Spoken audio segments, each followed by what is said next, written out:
Well, good morning. I'm Tim Sheehy, President of the Metropolitan Milwaukee Association of Commerce, and welcome to the Business of Metro Milwaukee.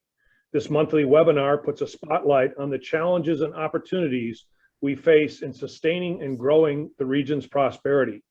We hope these insights will help you shape your business and inspire you to help shape the region's future. And we're going to start this morning with an inspiring story of Milwaukee Tool.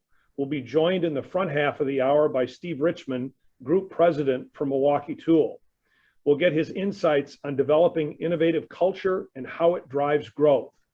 Milwaukee Tool's recent plans to again expand in the region highlight the attractive assets we have to support the growth of jobs and capital investment.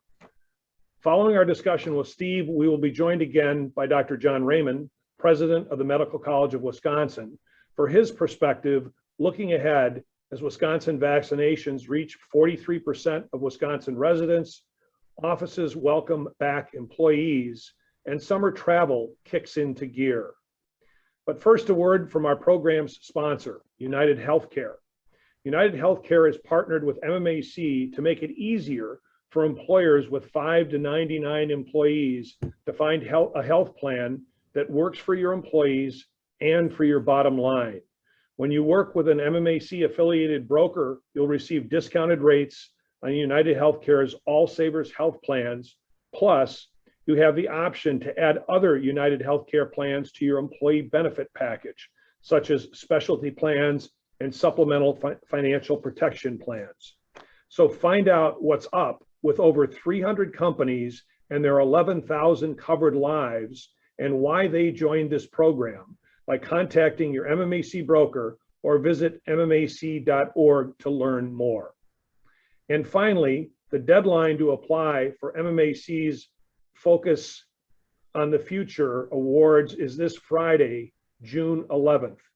These awards will recognize inspiring stories from Milwaukee region's business community in 5 categories: talent, growth, livability, equity, and innovation. Small businesses, startups, nonprofits, and diverse businesses are especially encouraged to apply. So visit MMAC.org for additional information and to fill out an application. So Steve, let's turn to you. And again, thank you very much in your busy schedule for joining us. And I thought a good place to start is just to have you give us a little snapshot of Milwaukee Tool, what you make, who your core customers are, and what your footprint looks like today. Well, thanks for having us. Excited to be here today. You know, we've made a big transition. 15 years ago, we were $450 million. We are an electric tool company.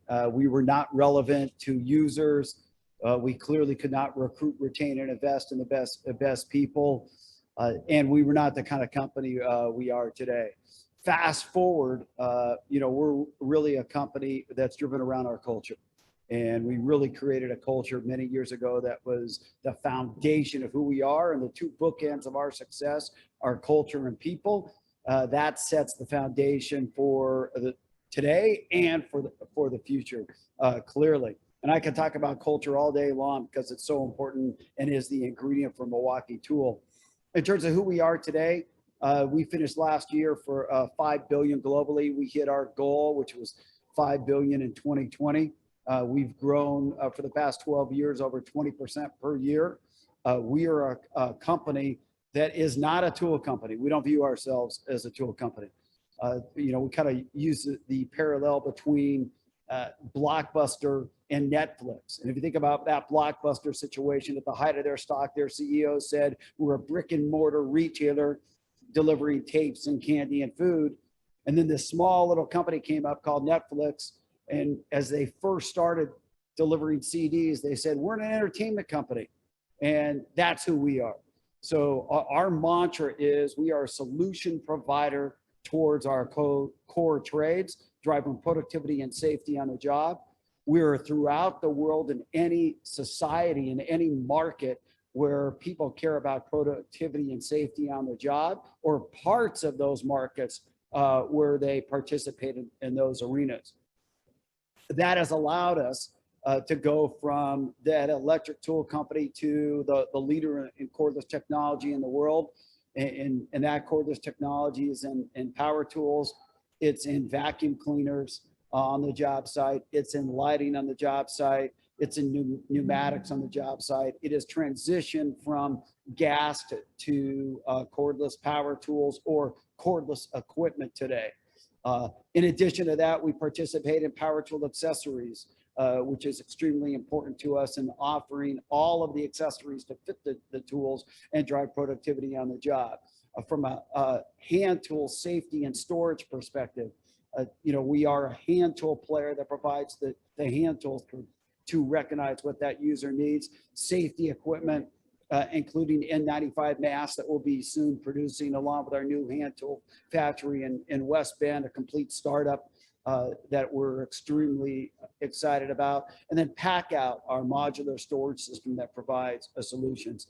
And new categories such like outdoor power equipment, not only for those pro users who will buy our product today, but eventually, as we see the transition from gas into cordless in this area, we believe we have an opportunity to become the largest manufacturer and solution provider in outdoor power equipment, both handheld as well as riding equipment far into the future. So we're a very, very different company than we were.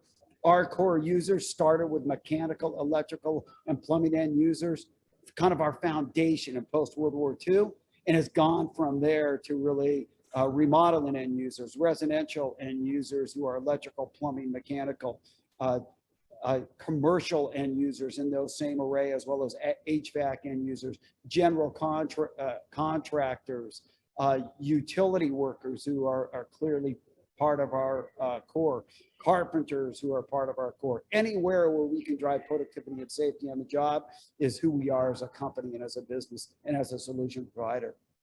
Great. And if you're listening today, you can certainly, if you've got a question, I'll try to work it into the conversation with Steve. You can drop it in the Q&A box and we'll try to pick it up from there. Steve, the only analogy I could think in kind of asking this question was the growth of the company has been so explosive. What are the keys to driving the rocket ship? I mean, how do you continue to grow this fast and keep what you call the key fuel in place, the culture? Yeah, there's no question it's a challenge. Our two bookends are culture and people. And what do we do to recruit, retain, and invest in the best people? That's a key part of it. No question about that. What do we have to do to be able to accomplish that objective? Number one, recruit. We have to make sure we are recruiting the best and the brightest, either from other companies or clearly from out of universities throughout the United States. And we clearly want to be able to take people out of Madison and Marquette and MSOE and Platteville and other places locally, but we're heavily recruiting at Carnegie Mellon and MIT and Illinois and Purdue and multiple other universities throughout the U.S. to be able to bring that kind of talent in. And we need to give them an opportunity to be able to prove themselves and grow and change the game in a significant way. Retain, we have to understand who the people are and what they want. And everybody's different, right? We have people that have gone through recessions that have joined our company and they want job security. They want a growth company. They want to feel like they're contributing in a significant way. We have people that want to give back to the community, and we're advocates of giving back. As you're well aware, Milwaukee Academy of Science is a key piece. Hunger Task Force is another key piece. Various schools throughout the area. Habitat's a key piece in terms of giving back. So those people that want that, we want to be able to drive that. Continuing education, we believe that's essential, and that's something we do internally for training and development. And we believe, based on past COVID, that we're now going to be able to take the best and the brightest professors in technology like AI and help them train our entire organization that want to be involved in that and take that to the next step. So all of those are elements. Saying that, this past 15 months has been the most difficult time from a COVID standpoint. We're usually a group that gets people together, celebrates our success, face-to-face dialogue. Candid is the word that we use all the time to be able to drive the best performance from all of our team players. And having that kind of relationship without being face to face every single day has been difficult. And now with things opening up, we believe that we can get back to that Milwaukee culture as well. So all those are some of the ingredients to be able to make it happen. But candid dialogue, the viewpoint of never settle, always improving, empowering our people are critical. What also keeps the rocket ship going, as you said, is what we call X to I. Cotter wrote a book called Accelerate, and in his book Accelerate, he talked about how do you get groups of people to think about new opportunities, empower them, understand that failing's okay, invest in it, spend more capital, more investment, more on technology. And we've done that as we've gone into new products, new categories, new businesses, from our sales, our marketing, our service, all different aspects of the business, which have really driven it in a real significant way along that way. And we all believe in disruptive innovation. Clayton Christensen's model of the innovator's dilemma, we believe that's why we continue to change the game in every field towards our users and allow our people to really grow and explore and change the game on a consistent basis. Yeah, Steve, you joined the company in 2007. So you have a relatively fresh perspective on Metro Milwaukee. What are the strengths, if we use the analogy of Milwaukee Tool being the rocket ship, what are the strengths and weaknesses of Milwaukee as kind of a launch pad for that in recruiting and retaining talent in what you see? So what would you say are our strengths, and what constructive criticism would you give to us? You know, the great news is if I go back 13 years ago, 14 years ago, when we brought either people that were in the workforce or new people out of college and brought it to Milwaukee, it was difficult to get them excited about the city. Now we bring them to the city and we let them explore the city. We let them, see what the Bucks have done and the change that has occurred to the city. We've let them go to the third floor. We let them go to Brady Street. We let them see the restaurants and the environment and the amount of youth that is in the city today. And that has become an extremely strong positive. Cost of living for youth coming in from different markets and people that are relocating. Even with the costs increasing today based post-COVID, are still very, very affordable compared to other cities across the board. All those are extreme positives. Challenges, the challenges during COVID were more extreme because of the cold weather and not being able to get out and not being able to join with other people along the way.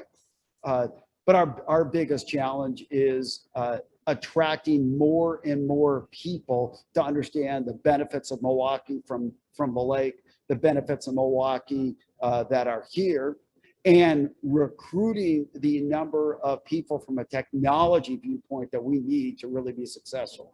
I'll be real frank, the lack of driving technology in Milwaukee, even with the starting points that are happening right now, is not allowing us to be able to recruit the amount of electrical engineers and software developers that we need, as we are a technology company today. Every one of our products includes sensors or MOSFETs.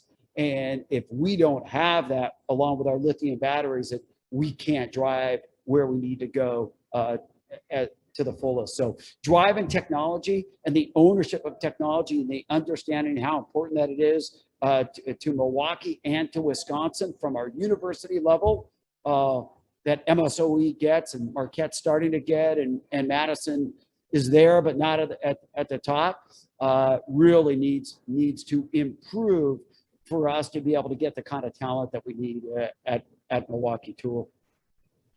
Steve, and I know there's been some misinformation out there with the expansion downtown. You're not leaving Brookfield, you're not leaving Menominee Falls, you're not moving your headquarters, you're expanding your footprint in the region. So talk a little bit about why downtown was an important complement to what you already have going. Yeah, to your point, and Tim, as you've been not only supportive, but helping us drive what we need to be able to satisfy the growth needs of Milwaukee Tool and yourself and the MMAC and everybody that works for you has done an unbelievable job in assisting us along this journey that we've been on for the past 15 years. If you look at Brookfield, we expanded our Brookfield campus from 207 people when I joined, and we used less than the 200,000 square foot that was there. We added another 400,000 square feet, another 150,000 square feet of office and R&D and development space. We put up a whole building dedicated to power tool accessories. And from a headquarters, a global R&D center, Brookfield has been the focal point. And then the new office buildings that we built as well in the local area would be absolutely a requirement. So then why do we go downtown? Number one, we're out of space.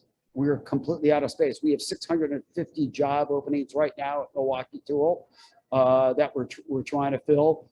And consequently, our perspective was that if we want to recruit, retain, and invest in the best talent, if we want electrical engineers and software engineers and young people coming in, one of the key ways for us to be able to get there was going to be able to have a downtown office space to take advantage of what is going on downtown and the renaissance downtown between the various areas where youth as well as other individuals want to come in, and provides an opportunity for us to recruit a more diverse talent than ever before.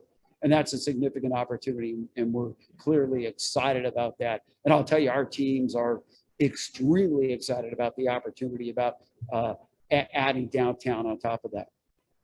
Yeah, I think one of the things that we have under-recognized with Milwaukee Tool, Steve, is you're recruiting people in here from all over the country. And I think I was telling you the story the other day. One of your new recruits is bringing a trailing spouse who we hired. And so one of the things here is, as you're bringing in this talent, there's also other talent coming with it that other companies can benefit from. Absolutely. No question about it. And we're bringing people in from all over the Midwest, and some people from the Northeast and out West as well. And then university grads that are coming from, like I said, it's not just the Wisconsin schools.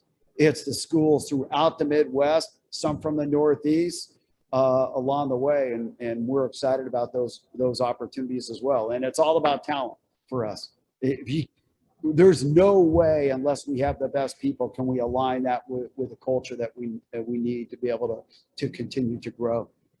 A couple of questions from the viewers, Steve. One is, your growth is amazing. I know a strong 50% of your business comes from Home Depot. What are your plans to continue the explosive growth in the other 50% of your business?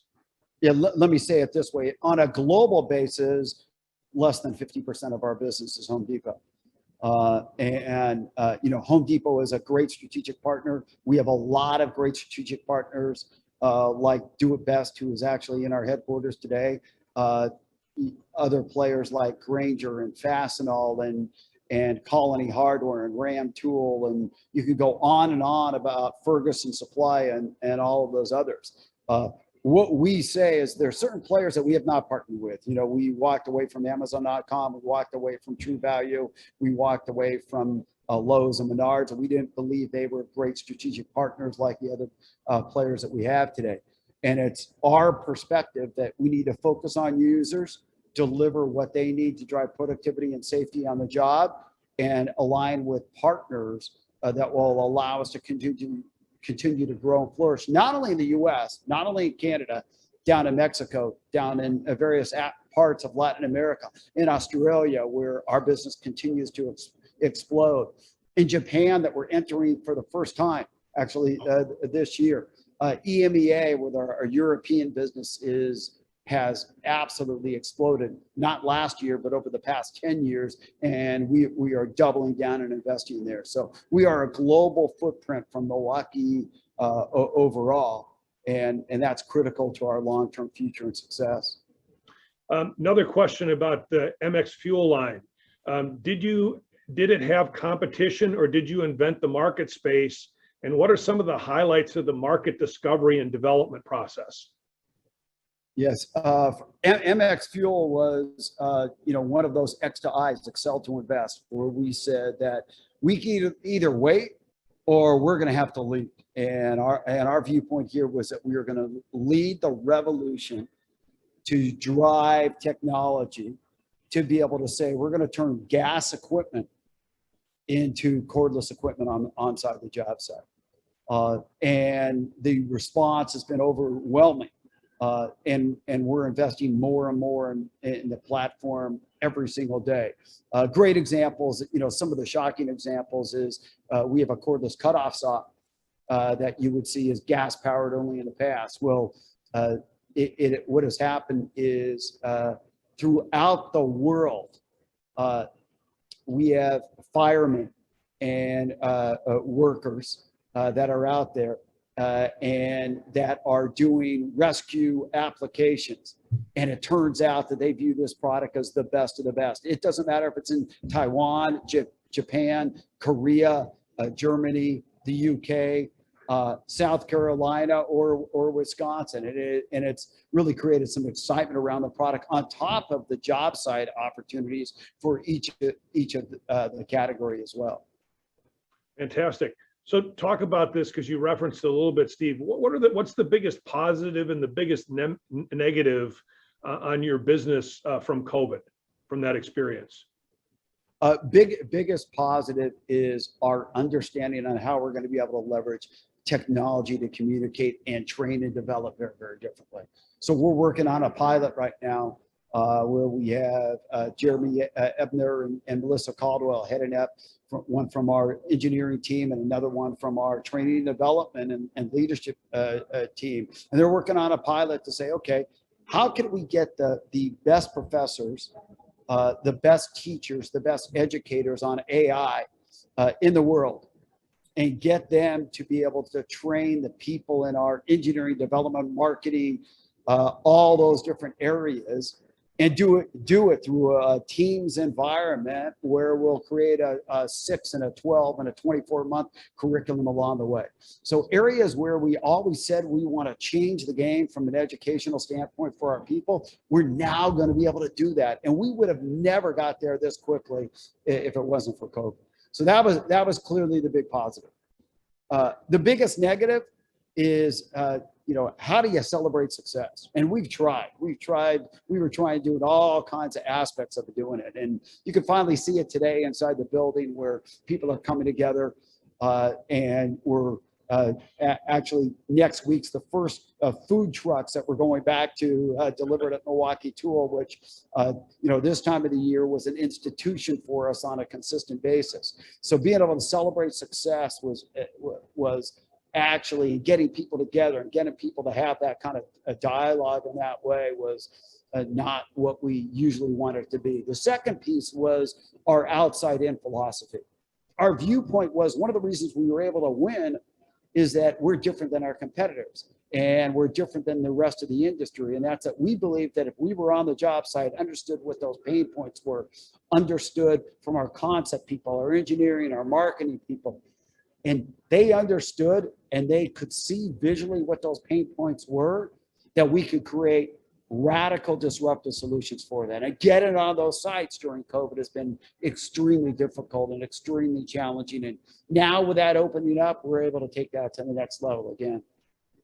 One of the advantages of having Milwaukee Tool here is you have a substantial vendor and supply chain spend in the region.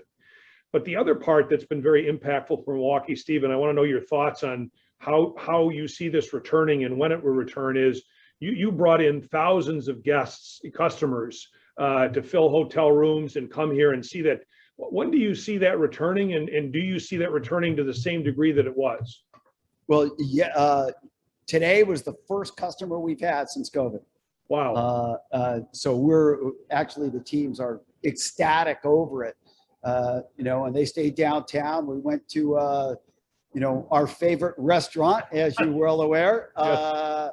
And Omar was actually opened it up for us to have a dinner at Carnivore with the group. And we did that last night to be able to make that happen. And so we're starting to see it now. And we believe that week by week, month by month, we're going to see that really open up in a big way. And by October, it will be back to normal times for that standpoint, we believe. Great. Steve, one of the things that I've been impressed about, because you're running a global company with a global brand and you're in and out of Milwaukee, is your personal commitment to give back to the community. Not only, kind of sitting on the MMAC board, but you've really gotten involved in the Milwaukee Academy of Science. So I want you to talk a little bit about why that's important, why it's important to you, and how that is part of one of the drivers of the company's culture. Yeah, I will say it this way. Some people are very passionate about giving back. And some people that we recruit had brought up the viewpoint of Milwaukee Tool giving back. And we have been giving back for many years in our Greenwood manufacturing facility, where we've done assisting kids to get educated, single head of household, and giving them scholarships along the way, and other approaches in each one of our facilities. And I had the wrong mindset back then, pre-COVID. I had the mindset that even that if we did Habitat, even if we did Hunger Task Force, it's not our opportunity to be able to broadcast what we're doing either to internally or externally at all. Then COVID hits, and we started getting a lot of feedback that people that were joining the company were saying, well, we joined, but we want to give back. We want to be part of something to be able to give back to various diverse communities and to the Milwaukee community itself. And we realized we needed to step back and change our philosophy. And it wasn't that we were forcing giving back onto individuals inside the company, but we needed to make it absolutely clear that that was part of our culture and part of who we were as a business. For me personally, it's been one of, I'm extremely fortunate, and I look at that every single day. Extremely fortunate. And when you see what somebody like Anthony McHenry has done at MAS, which is taken a group of kids where you have other schools in the environment that are at a 20 or 30% graduation rate, and he's driving a 95% graduation rate, and you hear the stories of those kids and those individuals. And you take that, and you take Habitat, and you take Hunger Task Force, and you take the other giving back, the veterans commitment that we've made and we're seeing and that we're trying to do throughout Milwaukee as well. And you see that as a Milwaukee Tool, our people can help the people and help society and help the Milwaukee community continue to advance and grow, and let the people that really feel strongly about that are passionate about it, that are joining our company, work together. And because it is working together to be able to give back, then it's something special. And, we're fortunate that we have the ability to be able to do it. And it's clearly becoming a more living part of our culture, not only from the past, but clearly into the future throughout all of our facilities globally. So knowing there are no guarantees in life, except for maybe a Milwaukee Tool that keeps its charge, as you look forward 5 years, Steve, what do you see for Milwaukee Tool, and what do you see that kind of impact to the Metro Milwaukee area? Yeah, for Milwaukee, we are a growth company. Our objectives is pretty clear: 20% growth per year, and we believe that growth provides opportunity for our people to continue to grow and flourish. Opportunity for our people to continue to advance their careers. All of that in a significant way. And what does that mean to the community? Well, quite frankly, like when we come downtown and start in that facility, what's that going to mean? It's going to mean that people are going to go out to lunch. They're going to stay there for dinner. They're going to relocate in some of those locations, just like we do out in Brookfield or out in our other facilities, or in West Bend, or in our other manufacturing facilities as well. And all of that comes together is that we believe that we will help the city, the communities, and the people in a significant way. Fantastic. Steve, the half hour goes fast. I want to honor your time and just ask you kind of a wrap-up question here. Any message that you want to deliver to Milwaukee before we move on to Dr. Raymond? Number one, thank you. Thank MMAC and your leadership in terms of what you guys have driven to be able to assist us in this journey of growth along the way. As Ty, our CFO, would say clearly, there is no way we could have made all of this happen without your support and your help and other key people throughout the community that have allowed us to be able to do that.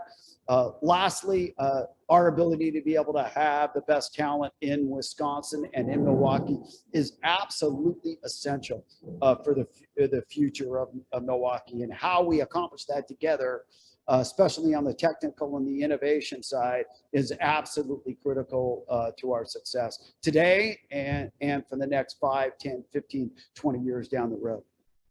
Well, thanks, Steve. Great to have you. I had no idea on that windy, cold day in the tent outside your facility in 2011 how hot it would get. So appreciate being along for the ride. And again, thanks for your time. Thanks for the leadership. We appreciate it. Thanks for everything.